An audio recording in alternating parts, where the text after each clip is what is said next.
iya, iya. Mbak, berarti akta perubahan itu melalui RUU PSLB, Mbak tidak mengetahui isi selanjutnya setelah Mbak diusir, apa yang terjadi di RUU PSLB itu tidak mengetahui sama sekali informasinya, atau tidak dapat informasi dari berita acara yang dibuat oleh notaris.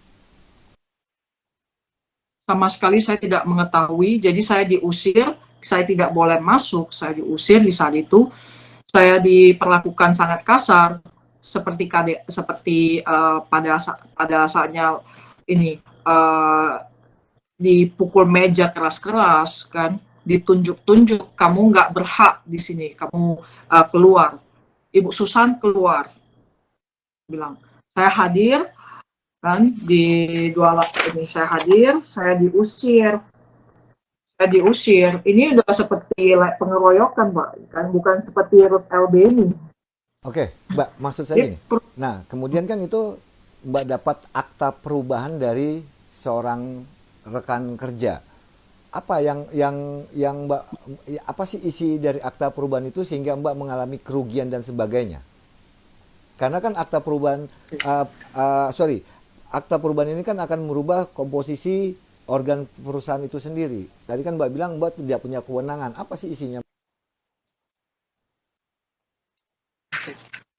Kalau bisa saya setelah saya terima ya dari pihak relasi kerja kami, kan relasi kerja kami, saya tidak ada posisi komisaris utama lagi, dihapus di sana, dan isi dalam acara ini yang sangat tragis adalah Antonius Wijaya menjual saham 5%-nya ke Greti. Siapa Greti, Mbak? Maaf. Ke Greti. Greti siapa, Mbak? Greti ini adalah seorang ibu rumah tangga, kan? Yang kita ketahui adalah rumah tangga. Jadi Greti ini tercantum di dalam akta yang di SM ini. Greti itu tidak hadir loh, Pak. Greti itu tidak.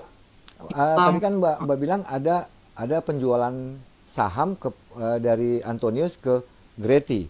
Kalau nggak salah, saya pernah baca ya di Undang-Undang PT, Mbak pernah nggak mendapat penawaran untuk membeli saham? Biasa kan gini, kalau sebuah PT itu mau menjual saham, para pemegang saham nih, ada 4 orang atau 3 orang atau 5 orang atau lebih, ketika salah satu ingin menjual sahamnya, kan di Undang-Undang PT itu ada ketentuan untuk menawarkan kepada pemegang saham yang lain, atau di anggaran dasar menentukan lain. Nah, di anggaran dasar Mbak itu bunyinya seperti apa? Akta pendirian PT CCK ini, anggaran dasarnya untuk penjualan saham itu, Mbak. Oke. Anggaran dasar itu saya nggak pernah ditawarkan saham ini, kan. Setelah saya baca akta yang terbit, akta otentik ini, saham 5% Antonius Wijaya yang dalam RUU LB ini, di dalam satu surat ini juga tidak pernah dicatat mata acara untuk penjualan saham. Oh, tidak ada agenda penjualan sahamnya. Jadi, di RUU PSLB itu nggak ada agenda penjualan saham? Tidak ada. Menurut Undang-Undang 30 tahun 2004 UUJN, ada tambahan jikalau ada mestinya kalau ada penjualan saham ini maaf, Mbak. Di dalam PT undangan ya? Sorry, maksudnya Undang-Undang PT, ya? Oh iya, lanjut. Iya. Jadi di dalam akta baru ini tercantum bahwasanya saham Antonius Wijaya telah dijual dan dimiliki oleh Greti Teresia Mandiri, di mana Greti tidak hadir dalam RUU itu. Greti tidak hadir dalam RUU itu, kan? Di dalam RUU LB ini mata tidak pernah tertera di dalam bahwasanya adanya penjualan saham, tidak ada.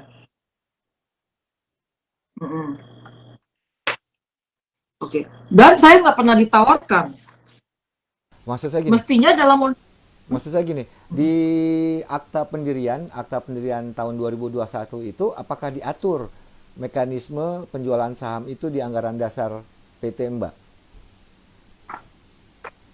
Kalau misalnya kita lihat pasal 7 yang dibuat PPAT di tahun 2021 oleh Notaris M ini, yang dia mencatat sendiri, di dalam catat sendiri, pemegang pasal pemindahan hak atas saham. Ini adalah akta yang dibuat oleh Notaris M itu sendiri di tahun 2021. Oke.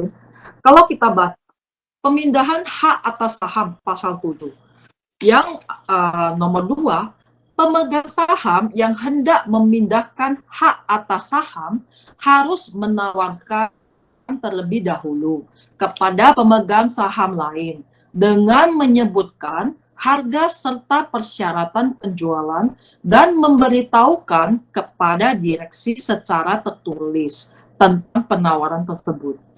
Jadi ini nggak pernah ditawarkan, Pak. Jadi Mbak nggak pernah Nggak pernah ditawarkan. Mbak tidak pernah mendapat penawaran untuk penjualan saham dari Antonius? Nggak pernah, tidak pernah. Jadi ini semua disembunyi, mereka buatnya sembunyi-sembunyi. Jadi adanya SK terbit itu sangat lucunya Pak. Jadi otentik itu dibuat 28 Desember yang isinya berita acara, kan? Yang memimpin adalah Notaris M. Tetapi tertera di dalam berita acara yang akta otentik yang dibentuk, Antonius Wijaya lah yang memimpin RUPS itu. Okay. Sedangkan kalau kita lihat video, Antonius Wijaya tidak pernah bicara satu kata-kata pun, hanya diam. Okay. Hanya diam. Oke. Okay.